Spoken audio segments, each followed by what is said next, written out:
No, it wasn't that for sure. No, I can't say vulgar things. It's recorded for everyone. Although I'm pretty sure it said so many vulgar things.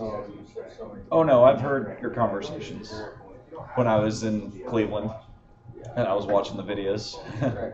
Yeah. Jeez. Hey, on YouTube, the title's wrong. What is it? It says meeting 72 firewalls and IP tables. I changed it before I went live. Refresh. Yo, on Twitch, someone Did you says open it a while ago? No. This is like it just got posted like 5 minutes ago. Oh, when it got posted in Slack, you mean? Yeah. That's because the title was wrong 5 minutes ago. But we weren't live yet. Okay. Oh, by the way, have you posted the links for this week? Yeah. Okay. Okay, sweet. I will push those live. I'll change it if you need to change it, whatever. Yeah, that's fine. I got Yo, it. Hayden, on Twitch, someone says resident sleeper in the live. We don't have Twitch chat. You're all. We need Twitch. We need one. Then like random trolls would just join. Yeah. And then Say that like it's a good thing. That's good because It's people one of the memes that you post. We could possibly recruit these trolls. Yeah. Yeah, there you go. That's what we need. You post all the Pepe Clack. There you go. The Pepe Quiz. His other idea, we could Pepe Jam will meet ban. at Chipotle. Omega low. What's up, Iggy? Yeah. We'll start in 5 minutes, 6:40.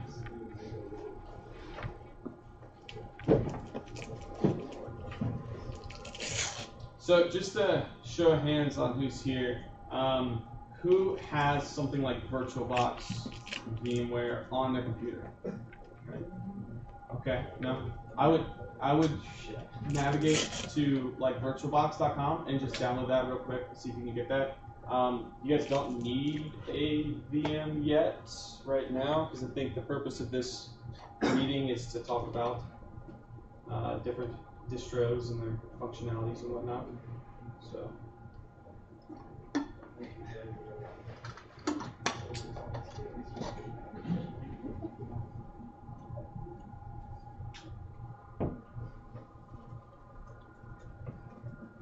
Is Corey going to be here?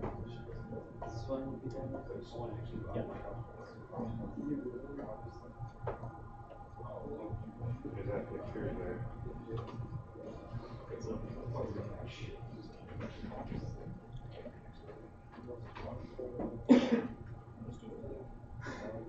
My screen. You're using this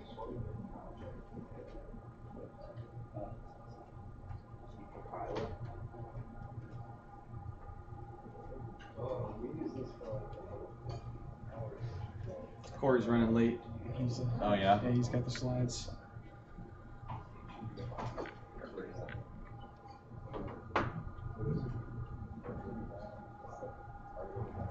Oh, here's a question. Another question before we get things started. So we're thinking this weekend to have the NSA Codebreaker Challenge kind of event. How many of you are interested or maybe could be able to make it to that event? what day this week? Sunday or Saturday. Saturday the 20th. It's just the day, all day. Okay. So we're probably just going to have it in our lab. And we're probably going to have this event all day from like 8 to like 8. You can come and go as you please. We're basically going to be sitting in there doing the NSA Codebreaker Challenge, which you guys all know what that is? Yeah? Does somebody not know what the NSA Codebreaker Challenge is? No? Alright. I don't have to explain. I don't know. You don't know what it is? Alright, well, it's like a CTF, capture the flag, put on by the NSA every year. It's a lot of fun. This year it's on like blockchain, Ethereum, and the whole premise of this year's Codebreaker Challenge is you're an investigator looking into some evidence left over from a ransomware attack, and you have to find, you know, the unique key for the person who got ransomware, you know, all this other stuff leading up to that ransomware, whereas there's C2 command and control, server IP, everything like that. So it starts out really basic and nice and easy. So if you guys were here for our Wireshark I think we did Wireshark in one of our meetings this semester, right? Yeah. If you're here for that, then you could totally get through like the first two or so tasks, no problem. Right.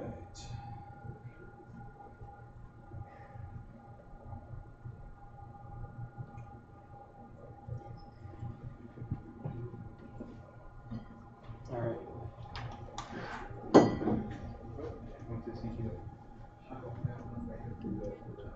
All right, we'll go and get things started. If someone want to close that door back there for us.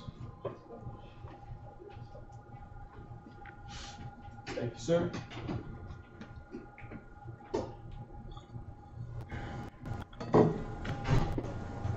All right, welcome to Cyber UC meeting 73. Big numbers, baby. 73 right there. Going over basic Linux distributions today. I'm going to talk about a couple different distros and what they do and their functionalities. Is anyone here new other than Kyle? So, all right. Well, you already got the spiel, so I'm not going to do it. So announcements. I will let Mike take this away as he is the secretary. All right. So, if you guys are aware, the NSA internship applications are coming to a close. In fact, I think the first deadline already passed, October 15th. So hopefully you guys made it into that one if you were trying to get into that one. But also the end of the month is another opportunity. I don't know which one's which, though. So which one is what? Oh, there were two NSA internship applications to submit. There was one for October 15th One and has then one already- for October 31st. Yeah, the one That's what I for was the talking 15th about. is already passed.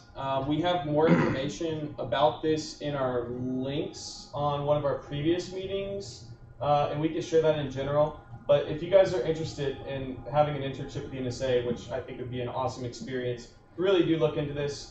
They're going to be looking over the applications that we submit and looking over them and critiquing them, kind of putting them on the top of the stack, simply because of our nice relationship we have with the NSA.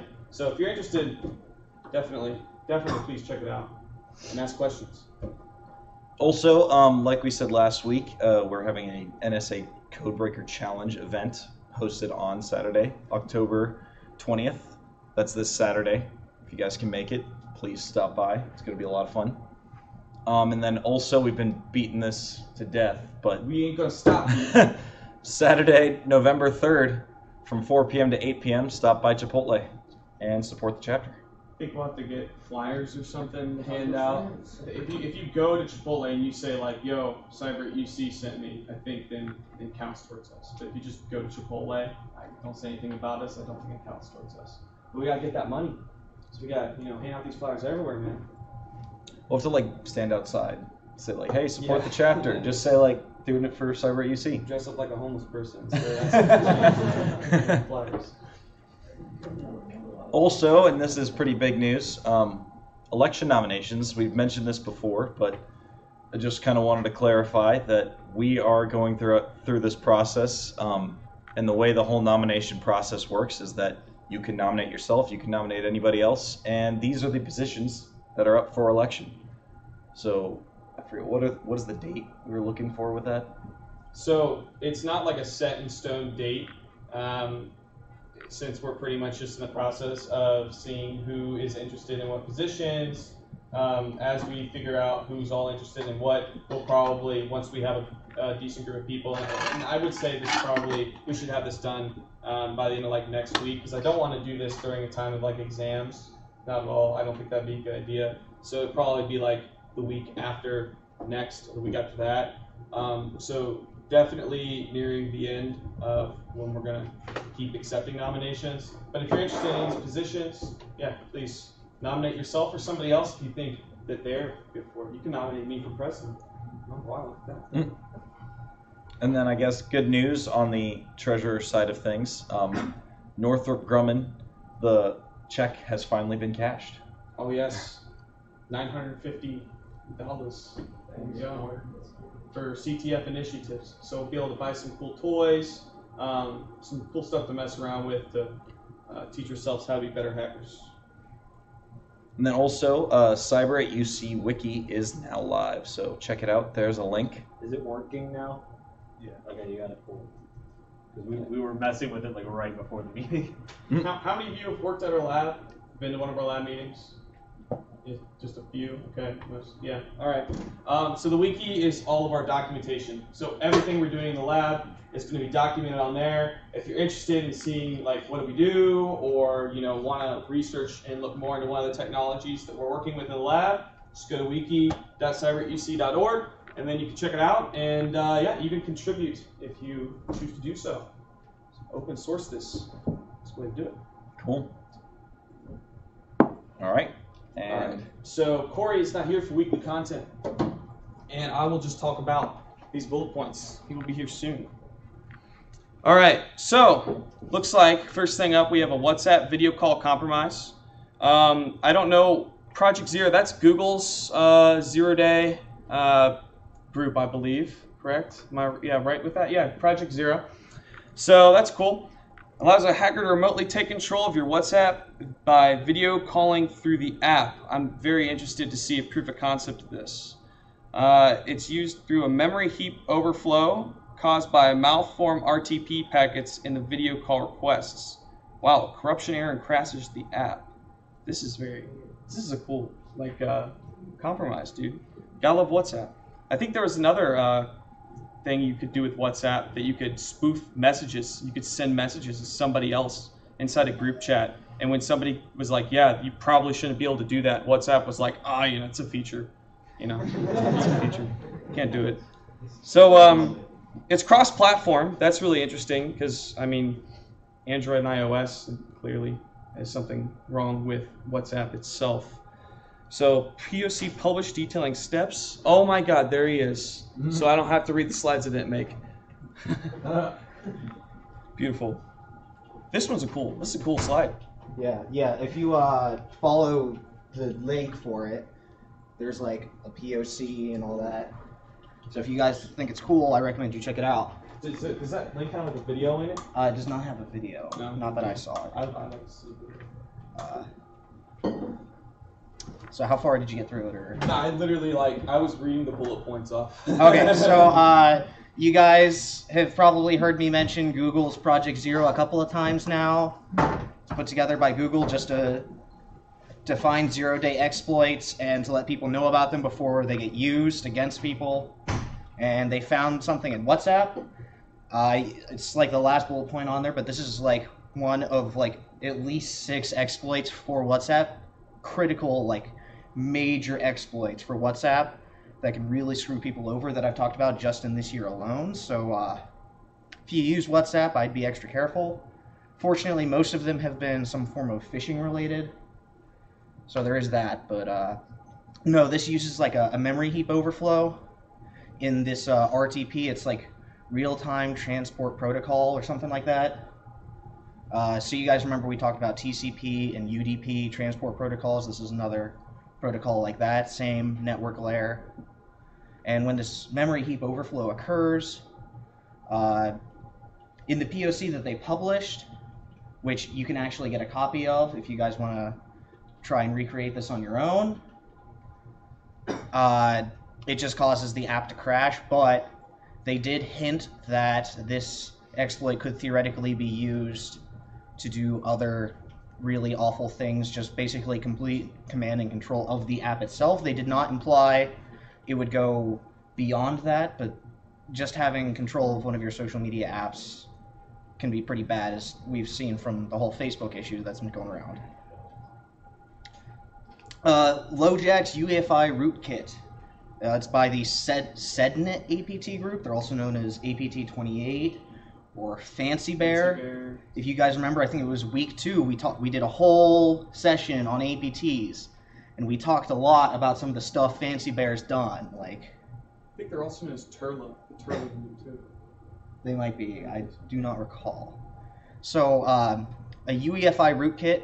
They're just considered to be super dangerous. They're some of the really big important talks whenever you go to Black Hat or DEF CON, just because they're so dangerous, because they're really hard to find, and they're really hard to get rid of even when they're there. Because even if you know you've been infected, it's really hard to know that it's a UEFI problem, as opposed to just being somewhere in your hard drive or whatever. Okay, just toss the hard drive out, put in a new one. Well, it's still there.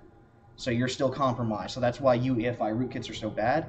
This is actually the first time that we found one being used in the wild, which is what makes this so crazy. They've got like 4 or 5 different links to white papers just on this UEFI rootkit itself.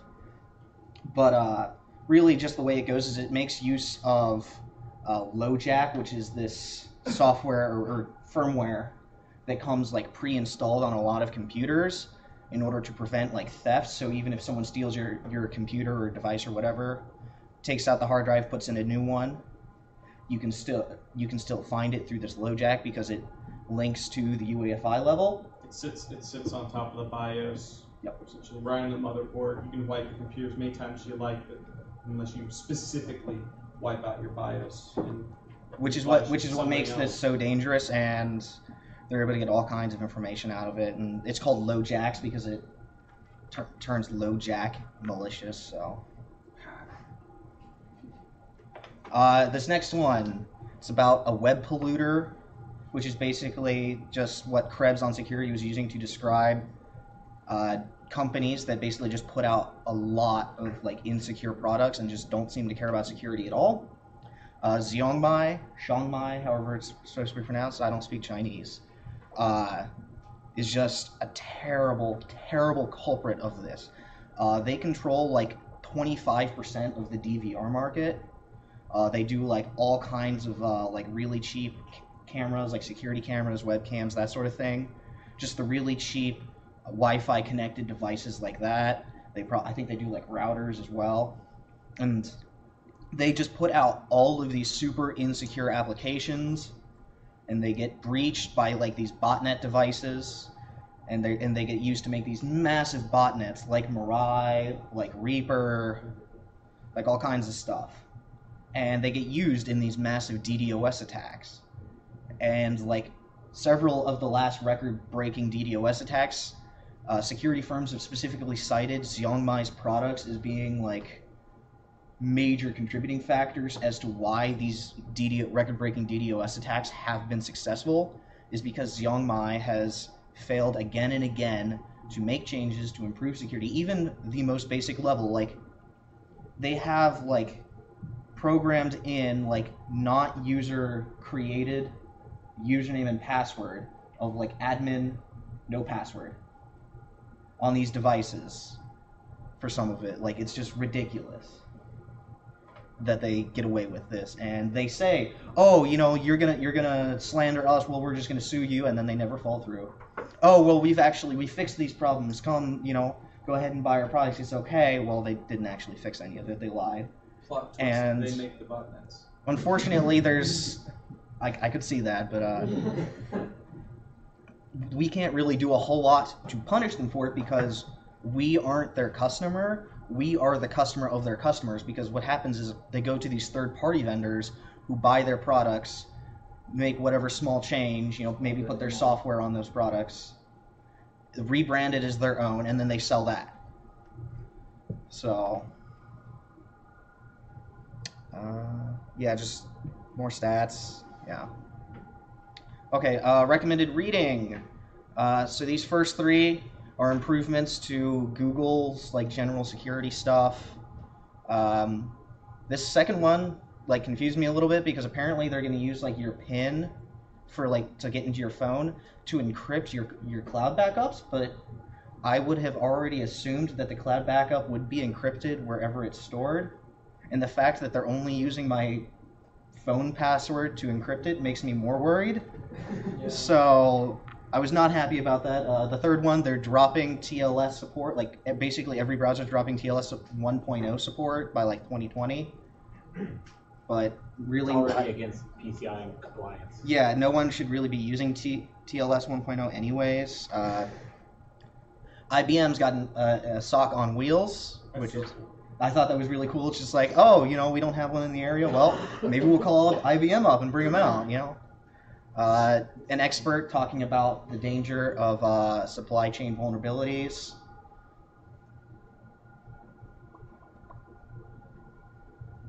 Okay, this top one, this APT group who's been doing like all these massive blackouts in the Ukraine has also been linked to NotPetya through like some rootkit that they use. These next two are leaks. Oh, and then this last one is my favorite article of the week. If you were at last night's lab, you might have heard me talk about it. We just caught like a dark web drug kingpin because he came to the U.S. for like the world beard and mustache competition to participate, and we arrested him, and he's going to jail for 20 years now. So Screw OPSEC. yeah, Show off the mustache, man. yeah. So today's topics. It occurred to me about a week or so ago that even though we've told you guys to get these virtual machines and to get Linux, we never actually really went into what Linux is. It's more than just your bash terminal, which is really the main part that we've kind of focused on so far. So we're going to talk about what is Linux, what are these distributions that you always hear about whenever you look into Linux, and we're going to kind of go into a review a little bit on some different types of distros, and maybe if we've got time, we'll just show off some of the tools in Kali. So what is Linux? It's a kernel that was developed in the early 90s. The whole goal behind the project was to make it so people could be provided a free open source alternative to the Unix operating system. A kernel is just going to kind of act like a bridge between whatever software you're running and your hardware layer. So whenever you hear people talk about, oh, I run Ubuntu, oh, I run Debian, they say that they use Linux, but it's actually just an operating system that's kind of like designed around Linux, because it's a combination of the Linux kernel and some assortment of packages and a package manager, and that's really what the operating system is mostly composed of. It's different from Mac because unlike those two, it is free, it's open sourced.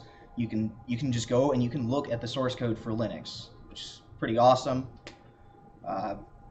There are like enterprise editions of Linux, which are not open source, but for the most part, you can find all kinds of open source tools for Linux as well. Which is another thing, we're going to get more into it soon, but distributions, there's all kinds of different versions of the Linux operating system. They're all slightly different. Whereas Windows and Mac, you just have whatever their current version is, or you can go to old stuff. So like you've got Windows 10, Windows 8, Windows 7, etc. Whereas you can have Debian like 4, 5, 6, 7, Red Hat 4, 5, 6, 7, and they can all be going simultaneously together. Linux is a Unix-like operating system, as is OS X. Windows is different from both of those because it's not Unix-like, it is just considered Unix similar. So it comes from a similar origin, but it was never actually based off of Unix. So whenever you look at like Linux statistics, like you'll hear a really popular number, like over 70% of web pages in the world are generated by Linux machines. So just in the general word, like most devices like routers, these projectors, like anything that's not a personal computer is almost always run on Linux.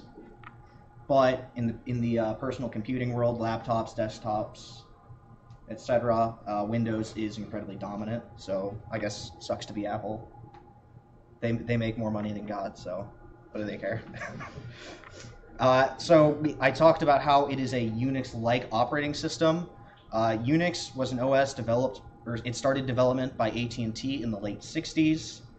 This is back when you made an operating system, you made it for the piece of hardware, like whatever computer it was, like that was the operating system for that computer. It was the only computer that operating system got run on, and vice versa. But they went back and they recompiled Unix to be built off of C, or built through C, so they could be run on basically any computer. I'm not sure exactly how that's different. That's just what... Probably the OSs before that were probably written in assembly. Yeah, probably. But That makes sense. yeah, it was described as previous operating systems were written very closely to the hardware layer, so that does sound right. They may have just written them in machine code. But Unix comes out, it's out there, it can be run on basically any computer that can run C, it can run Unix, but it was not open source like Linux, but you could like buy licensing to develop on Unix or to develop variants of Unix. That was where we saw BSD was born. It's not technically Linux. It is just another Unix-like operating system, but it's really similar, just because Linux is basically Unix, and BSD is also basically Unix. So you see them like BSD gets tossed in there with other Linux distributions all the time too.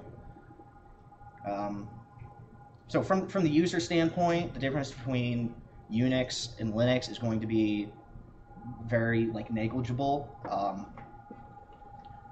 But one thing you may notice is whenever you look at Unix operating systems, is that Unix actually has several different types of kernel, whereas all of Linux is based off of just the Linux kernel. So. All right, now we're going to go a little bit into the distributions we've talked about. I mentioned them a couple of times. I mentioned one at the beginning called Kali. So these distributions are basically just an operating system that is composed of some collection of softwares that they've chosen to include with it, a package manager, and the Linux kernel. You can kind of organize that into a couple of just major overarching families. So you've got RPM, which is going to be like Red Hat, SUSE, CentOS, Fedora. You've got the Debian family, which is really popular. It's like the most developed Linux distribution, I believe, just in total, counting all of its child trees. So that's Debian. It's also includes Ubuntu, and then you've got all kinds of distributions. Like, I think half of the distributions I'm going to show you guys later are going to come from Debian, or be Debian based in some way. So it's really popular. Just a lot of things are based either off of Debian directly or off of Ubuntu. There's the Pacman family, which has Arch Linux, or Manjaro, which is, from what I've been able to tell, basically just like a cult of Linux users. It's really, really creepy. You've got Gentoo, which is Linux distros like Chromium, if you guys have ever used that. Slackware, I've not really heard much about. I'd heard Freenix before, but I hadn't really heard of a lot of the distros in there. And then just, I think the only popular example I could find just from the, yes? It's more than that. Yeah. There's also Chrome OS. You know Chromebooks? Yeah, that's in that case. It's like. Yeah. Chromium, there were other examples under Gentoo, just Chromium was the only one that I'd ever heard of before. Slackware was having similar problems. Under the independent distributions, these are ones that are just not based off of any of the above. Android is an example of that, but that's really the only example I'd heard of. But primarily, if you're getting a Linux distribution, it's probably based off of RPM, which is the Red Hat Fedora family, or Debian, which is like Debian Ubuntu. So I'm going to just kind of go through just a couple of really popular distributions of Linux and just an idea of what they're used for. So if you want to go for something a little more tried and true, I broke this up into some of the different families. These are just popular, just generally popular distributions. Ubuntu and Debian, I would argue, are probably the most popular. Ubuntu was based off of Debian. It tries to be very beginner-friendly. It's just a good general Linux to get into. Debian is very similar. It doesn't have some of like the nice, friendly, easy to use like front-end packages. It's very stripped down. Yes, it's also a little slower than Ubuntu for its release cycle, because how they do it is they've got like, here's our stable release, we know this works pretty much the way we want it to, and this is all of the software we want to include, and then we've got this unstable release which we've tossed some stuff into, and we're testing it, and we're debugging, and we're fixing things. And when we think that is stable, we then make that the new stable release, and we start taking new software, and we start adding those in and testing and changing and fixing. Moving on to the next family, this was RPM. It's Fedora and CentOS are really popular choices here. CentOS is the free version of their enterprise Linux distribution Red Hat. It's very stable. It has less frequent releases, so you don't get like the new cutting-edge software like you do with Fedora, which has new releases like every 6 months, like on the dot. CentOS is really popular in like the industry for its stability. Yeah, if you don't want to pay for Red Hat, but you want basically Red Hat, CentOS. And then kind of this last one is also really popular, but I do not recommend it for a beginner, is Arch Linux. It's a lot less configured than other systems, which basically forces you to kind of get in there and understand how whatever package you're working with actually works on the computer side. It helps you develop a really deep knowledge of the softwares you're working with. Because you have to fight the computer every step of the way. Yeah, so basically every time you update, all of your crap's going to break and you have to go through and redo everything. So if that sounds like fun, then go ahead and get Arch. Rice it out with Arch, man. If you want something, which is probably what I would recommend if you're just starting getting into Linux, there's Linux Mint, Elementary, and Ubuntu. Ubuntu I already mentioned, it's Debian. It's just like really stereotypical Linux. But if you want something that's a little more similar to what you're used to, Elementary has gone out to try and be more visually similar to Mac. They've gone through, they've like taken out some of the standard Debian software packages. They've developed their own replacements for those, just to try and like rework how everything looks. It's very pretty. I've used it. It's not like the fastest, but it's not any slower really than pretty much any Debian distribution.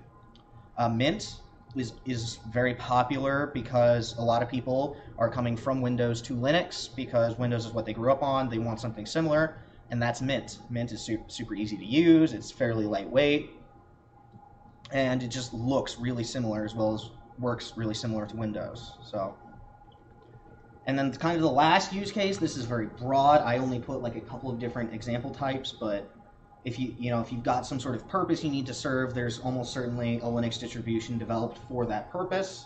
An example of this, OpenBSD, is just renowned for being really secure. It's considered one of, if not the most secure operating system available. Kali Linux, which we use quite a bit in this club, is really good for penetration testing just because they include so many tools that you want. Things like Wireshark, Metasploit, which we'll go into later this semester, Armitage. Does it still come with IDA? I don't think it does. I don't. I have IDA on mine. That's all I know. The free version. It comes with the free version? Okay. And then, like, maybe your computer's not super strong. Maybe you need a really lightweight thing. You know, maybe you can't run Windows 7 because you're running, like, a dinosaur. I don't know. Well, there's really lightweight distributions as well. This is just one of, like, over 100 different distributions whose goal is to be lightweight. This is Ubuntu. It's, like, half the resource requirements of regular Debian, so... You remember pfSense, a firewall software I showed you guys where you can set up an intrusion detection system and whatnot? pfSense is just based on OpenBSD. So it's based on that distribution. And you literally, to install pfSense, you install it just like you install most other operating systems, which is kind of cool.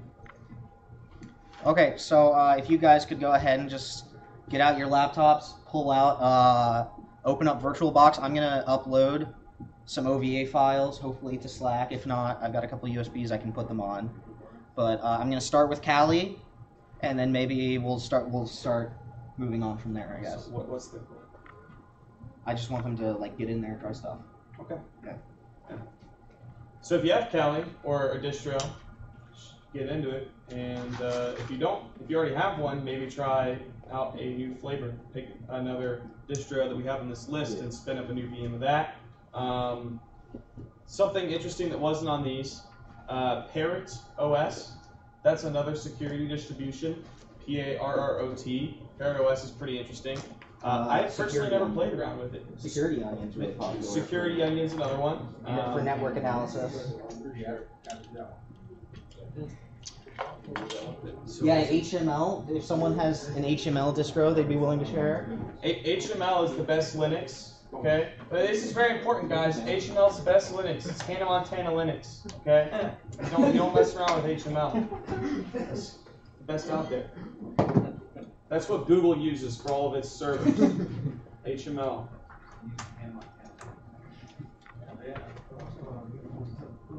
Could you do me a favor? Maybe just describe like why HTML or what about HTML is maybe different, just how little is different from like regular Debian to that. No, they don't. Like you just Oh yeah, I got you. Yeah, just so they understand like how little has to be different to make a distribution. The only thing different about HTML than like normal dev is like literally a picture of Hannah Montana and then they call it their own distro. So It's all pink. you can make your own distro, right? Just add a couple different things. Just make a distro. So you're yeah, cool. I'm not fucking around. So the purpose of this is to help people get some Okay. I've never. You got a new Mac too. So what? What's this everything like his face instead of See, that's really cool. But I feel like that's gonna do it. But I don't give much. I have this whole tab. Oh, I have. Give me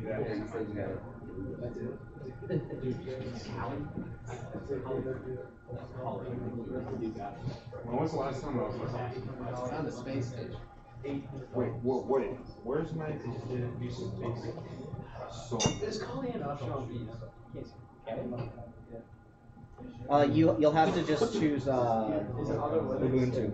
I'm gonna provide you guys OVA files, so you won't need to. Would support your hardware supports it. I mean, standard laptop. run like a Debian. I run cubes. It's been some. Which laptop is? I wouldn't say so. I mean, Cubes it runs nice on old laptops, old Lenovo's. I do T420 myself personally. We've got a Windows VM. Dude, I tried out. I mean, running Windows in the VM. Fucking name's Pizza. I have a Windows VM if you want. So That's actually really standard because if you want to do sandbox testing on a Windows environment, see how a malware affects Windows, you're not going to want to run it on your host system. No, probably not. It's supposed to be more. You should do that. I'm just calling Oh yeah. I just like to, when I'm testing out ransomware, I just like to blow up Okay. So it sounds like your laptop's basically just the sandbox machine. It's just a break. It is the sandbox. Oh, look at that. Ooh, that hurt. Oh, look at that project. As soon as Slack loads, I'll upload this, I promise. Don't worry. Oh, look at that, bro. What?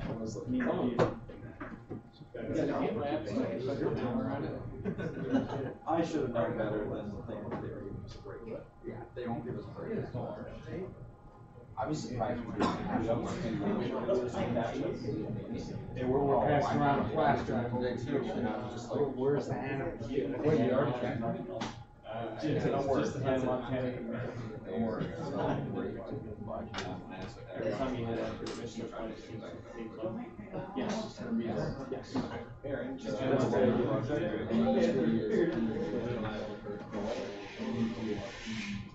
we found our Don't mess with the You actually they're like not messed up formatted, my but they're flash. up. What? I made some wiki pages. They're not formatted yet, but they will be eventually. Okay, don't use the markdown plugin by the way. It's like broken as hell. Yeah, I saw that. Yeah, well, that's Windows. Like just straight in. Well, like, you can switch it to markdown mode, but it's just really brutal. What? You can switch the wiki to markdown. So while some of you guys are working on the distros, Big Chris is going to talk about some of his more offensive focused projects. Yes. I'm not sure I understand. What? What? The government's listening. Okay. Okay. Am I in line? Listen to me. You can stay in the corner if you want, but it might be. Is that Siri?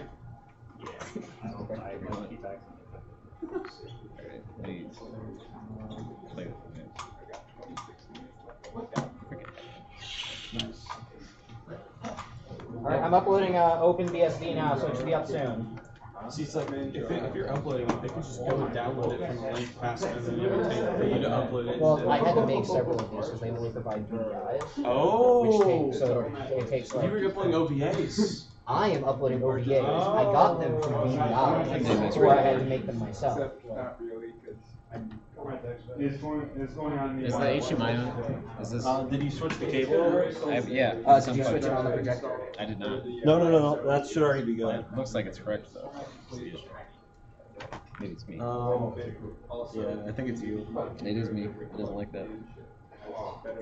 Oh, crazy. They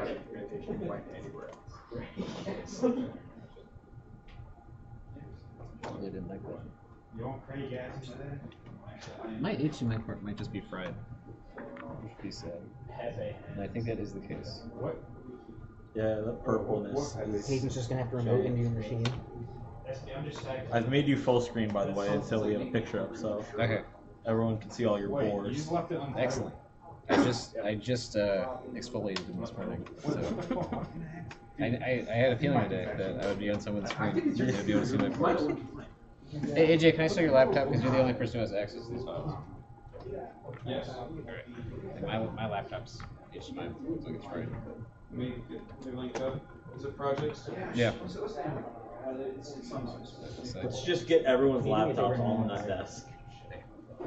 Just keep stacking more laptops up. 10 laptops isn't enough. There you go. I've been running out of laptop. Okay, there we go. More laptops. We gotta have a little laptop stack. Stop. Oh, yo, is that rum toast? What are you doing, man? I'm just trying to. There, stop. It's my laptop. You just gave it to me. It's mine now. Oh, is this still live? Yeah, we're still live. No, AJ. I Nominations too. I didn't keep it PG-13. Did we? Oh, did we do them? Or we Oh, what? Well, no, everyone's very. Why do I have Ryan Noon's laptop? It's just that's what you wanted to really. Jesus. For the nominations. Are there any roles not nominated right now? So right now the roles that are nominated are Hafi for outreach. Did she accept the nomination? Yes. Yeah, she did. That's it. Yeah. Then. Alright.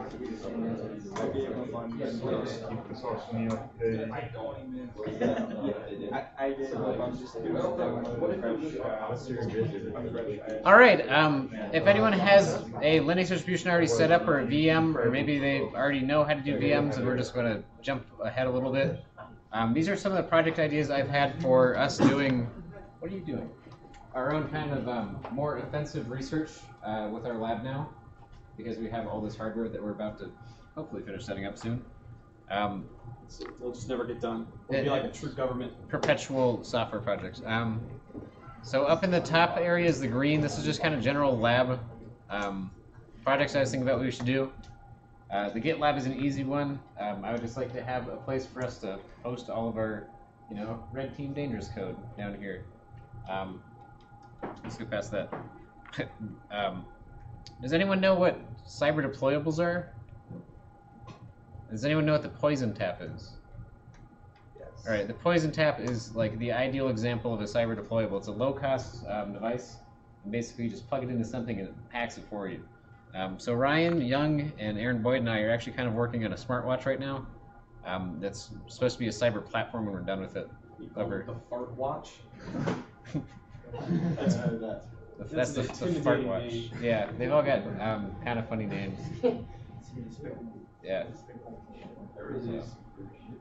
One thing that I may add to all of this too, for those of you that already have a Linux distribution up, take something off of this list and just start researching it to see if you can implement it in your VM. If you can get something implemented and you've learned from it and you feel that this is something that's worthwhile, like putting in production on our lab, then let us know and we can free up some space, some processing power, and we can do this in a larger scale. But I guess the large idea of having VMs is not only for coming to chapter and being able to do more cool things as we have more demos, but to be able to do some R&D on some of our different projects. But go on with what else you got going on. Yeah, and if you're all interested in any of the things you see up here, please talk to me after the meeting. Up in the blue is our blue team projects that I've kind of thought out. Not a whole lot there because blue team to me is basically just antivirus. However, I don't have a lot of experience in that area. That's wrong. Yeah, the C socks. That's more AJ stuff. I thought about this thing called auto examine, and then it was basically just going to be a Windows context menu to send something to virus total for you. And that already existed, so I said we should build our own virus total, and then use that. Careful. I've had like 4 people go to jail for that this year. Yeah. If we build our own virus total, we have to share the results with people. Yeah. Or we're going to be accused of helping out the baddies. Yeah, that's happened like 4 times this year, so maybe we won't do that. We could do it. Yeah, and basically just more defensive. These are mostly antivirus related items up here. So like checking, make sure your traffic looks right, even if it's encrypted. That's a big one. Log daemon, I think we should probably try to make like a little tiny service for computers. And we just throw on our VMs so we can test things with them, and just throw it into like a central logging repository. So protocol was just an idea for a GUI protocol fuzzer. So you kind of open like HTTP, you can see like all the blocks that you could play with. Although Postman kind of fills that role for HTTP. Yeah. What else is on here? Yeah, and then I was actually exploring the. That's not what I want. Sneaky boot. Yeah. AJ, how do I open a tab on here? You hit the plus and then you wait. Jesus. It's Vivaldi. All right. Yeah. Well, what'd you say? What'd you say about my mother? So there's this wonderful website that MITRE Security publishes. It's called Attack.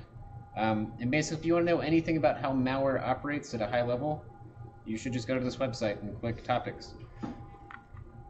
Yeah, Tactics. It's actually pretty well laid out. Here we go.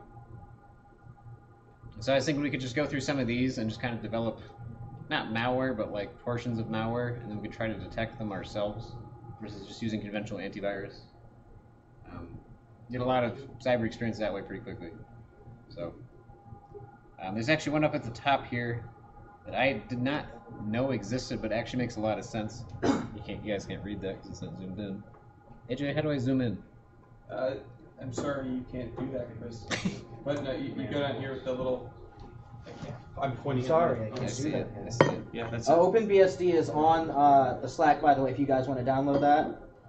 That didn't do anything. It did. Oh shit. Yeah. So if you guys don't know, every time you open a a bash session, there's a file either called bashrc or bash_profile if you're on Mac. And it basically runs a bunch of commands all at once. Both files exist on both OSs. What? Both files exist on Mac and Linux. Not on Debian. Bash profile exists. It might not exist by default, but it works. It doesn't exist by default. Okay. But it will. Yeah, okay. So they both exist. It depends on how you're set up, basically.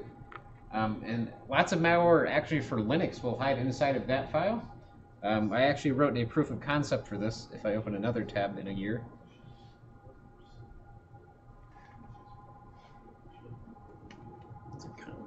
AJ, why is everything like this? What? I don't know. What are you doing? Just go to my GitHub. Alright. So an example of this is if you were to put like an alias sudo command somewhere at the beginning of this file, if the end user typed in sudo and then a command and then their password, they would actually be running your malware for them without knowing it, and they would be doing it as root, which is pretty interesting. So this is just like a single line concept for that. So if anyone's at all interested in doing anything like this, please come talk to me after the meeting. All right, you ready to take back over? If you want, I think we have something. So. All right. These are taking forever to like start moving on. Yeah. So there's some cool GitHub projects that we can look at. What's that? Build your own botnet. Pull that one up. Oh yeah. This would be something when you guys want to. This would be something we'd probably want to cover actually. GitHub, build your own. Since we kind of like covered the meat of our meeting, go and do some cool stuff. This just came out actually. So this is kind of in the same wheelhouse where this person researched all these functions of malware, and basically malware is modular once you look at it at a high enough level. you can chain all these things together to basically build botnets really quickly. This is an example of it, of basically him studying it. We are using it for educational purposes This is only. true. Yes. Don't. Don't build your own botnet. Yeah. But this is exactly how to do it. Yeah, this is pretty much. Yeah, if you want to make a botnet, just Google it. It's easy. It gives you basically a framework if you wanted to put together a nice little botnet client on your little distros there. Yeah. So. That's all I got. I can keep going through stars. Yeah.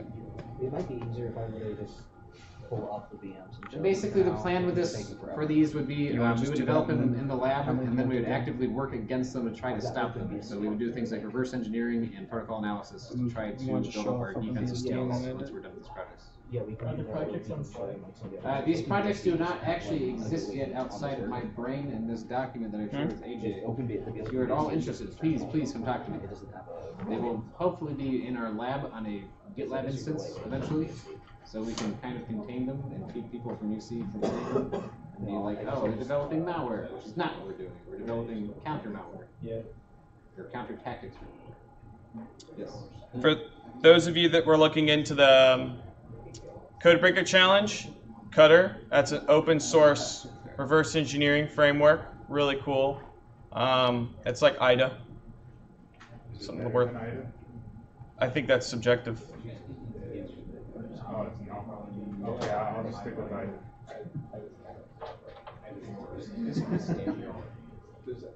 That's called X-rays.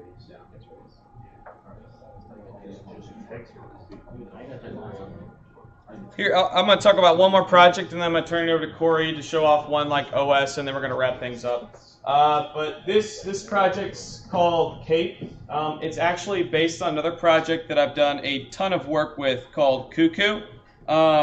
This is really cool, and I have some old slides that I'll probably bring together and just do a talk on this one day. But it's essentially a malware analysis system where you can submit files to it, and it'll tell you everyone it's talking out to, everything that file's doing, what registry keys if it is edited. Basically, by throwing a file into Cape, which is a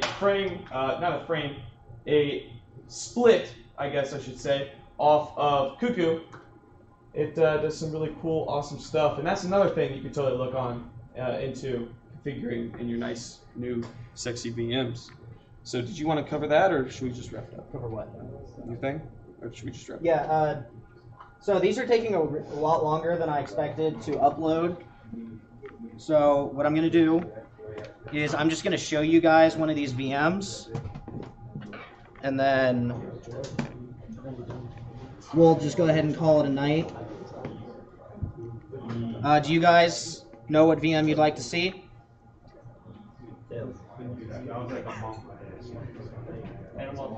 I don't have that one. Hannah Montana. Hannah Montana.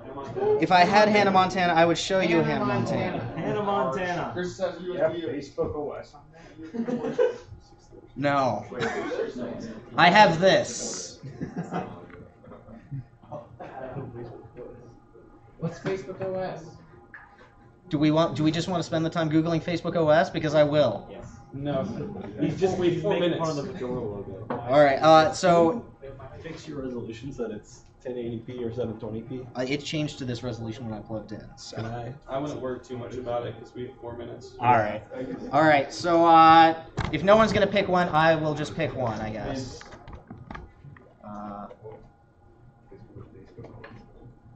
I guess we'll go with that.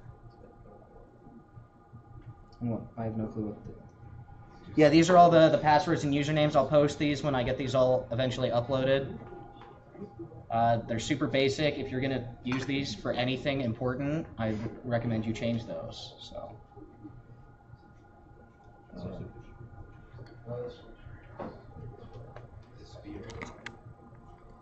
So you guys might notice that it says restoring virtual machine. That's because one of the handy features about a virtual machine is you don't actually have to shut it off. You can do something called saving the state, which basically it just freezes everything exactly as it is. You can close it down, and you can just bring it up in exactly that same state at a later point in time. Snapshotting is used a lot in malware sandboxing because you can take a snapshot of a VM, run some malware in it, and then reload the snapshot, and then be And like, it's- never it's- happened. Yep, it's basically just rewinds to that point.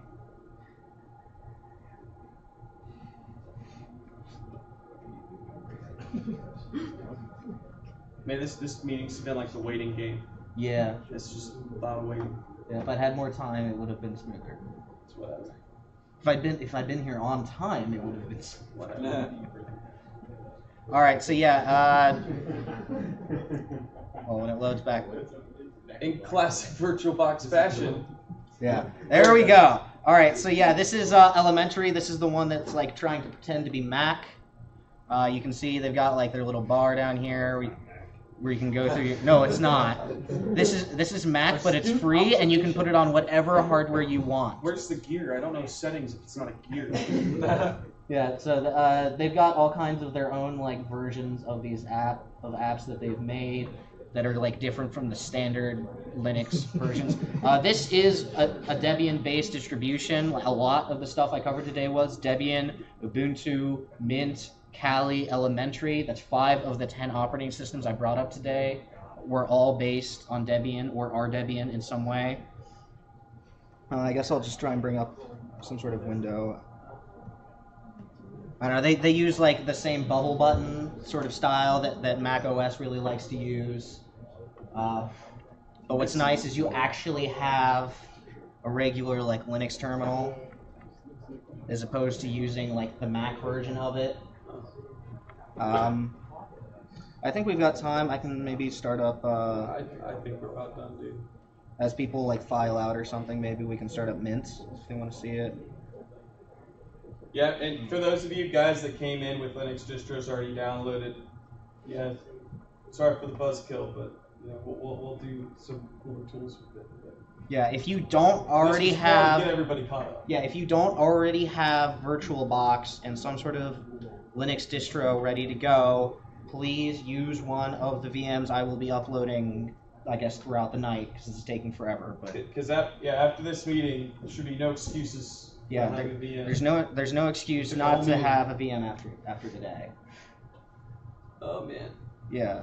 So that concludes the meeting. If you want to see some of the others, feel free to stick around. I can also try like a more direct route. If you've got like a USB or something, I can put the OVA file or whatever on there for you. If you just want to get one of these now. So thanks for coming, guys. Once again, this Saturday, if you want to learn something about, reverse engineering or analyzing malware, please come to the NSA Codebreaker Challenge event. Get some free food or whatnot. With that, good luck with exams, and I hope you all have a great day. Hey, Cal, can I show you the lab? Wait, you said free food? We can get some free food. We plenty of food. Plenty of money. What time? Very good. It's Sunday from 10. Whatever we want. But yeah, the whole thing's written in whole. The whole thing is in Holy C. So I have a USB with Kali and Mint on it if someone wants to get them before they go.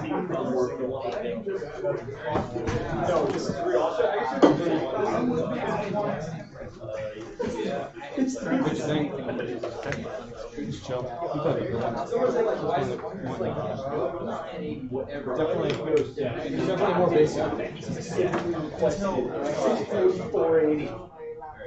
The ones that are most fun. Huh? I'm sorry? What are you doing?